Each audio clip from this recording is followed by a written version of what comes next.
Hey everyone, this is Ruben with Circumspect Life. I believe that good marriages happen on purpose, and that starts with dating on purpose. So today we're going to continue our non-negotiables for dating.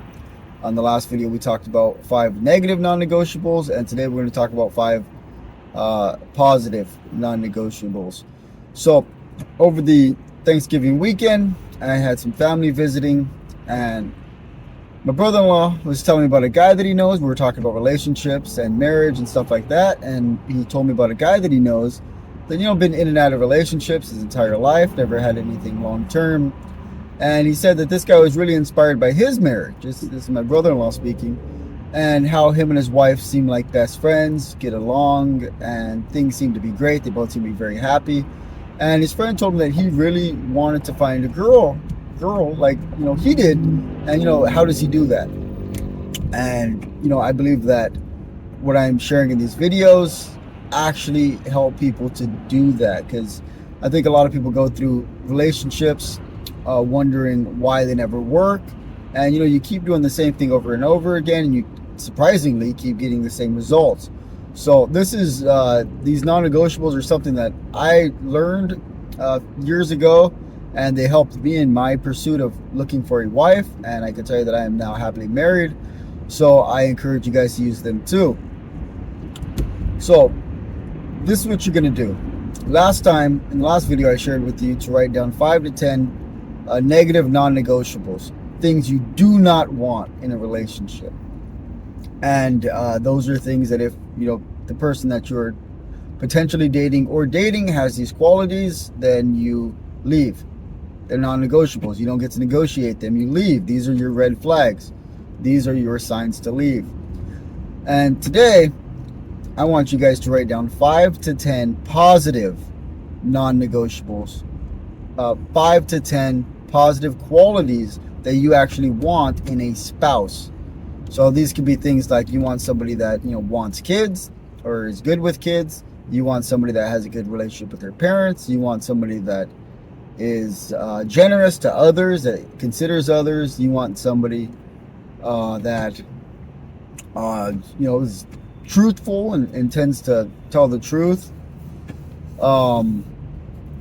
Whatever positive quality, whatever thing that you like in a person. If you see in a person like, wow, I really like that quality, that's very attractive, I could see myself spending the rest of my life with this type of a person. And the importance of this, and I think people don't comprehend this, because you can do the first 5 to 10 and you can just write down the negatives, right? What to avoid. But what will happen is you could run into a person and be like, wow, and you'll get into a relationship with them and then wonder why you don't actually like this person, or what's missing about this person. Like none of the red flags come up. They're not doing any of the negatives that I don't want. They seem to be the perfect person, but you still don't want to be with them. And that is because, knowing what you don't want is not enough.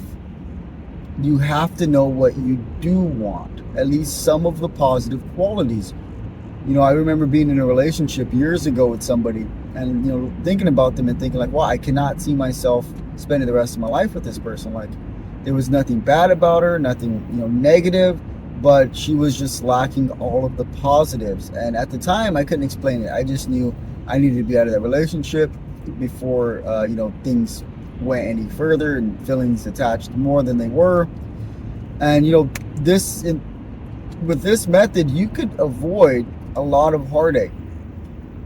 You could avoid getting into a serious relationship with somebody and realizing, well, I don't really like this person.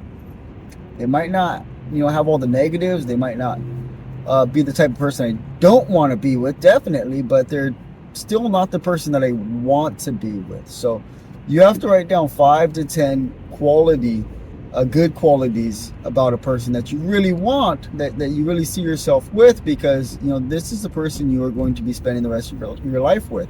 This is the person you're going to be sitting in parent-teacher conferences with, filling out papers with, saving with, building a life with, raising children with, visiting family with.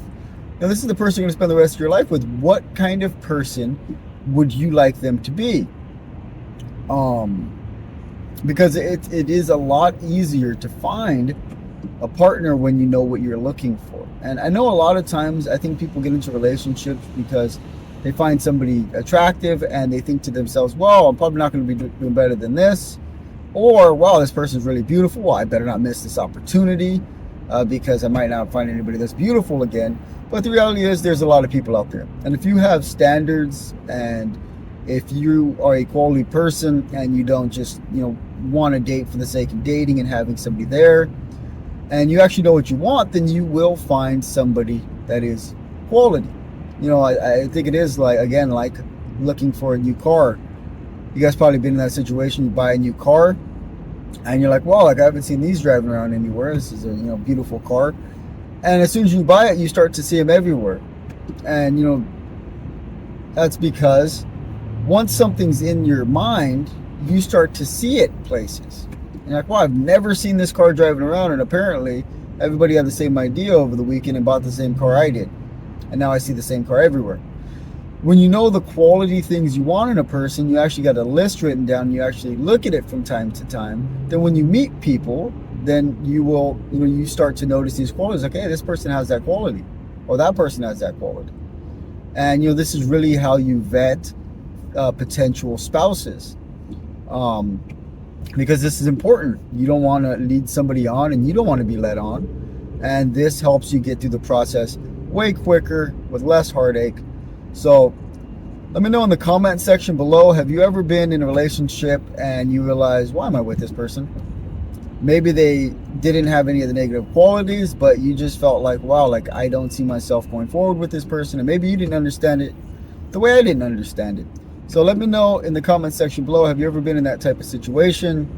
And have you learned something from this video in regards to that? So comment below, let me know what your experience has been, and let other people know so we can help each other out and build a community of people that lift each other up, and all want to see the divorce rate in our country go down, because new marriages that are springing up are quality marriages of people that want to work through things, people that have dated on purpose and are married on purpose. So with that said, comment below, let me know your thoughts, and like and subscribe. Talk to you guys later.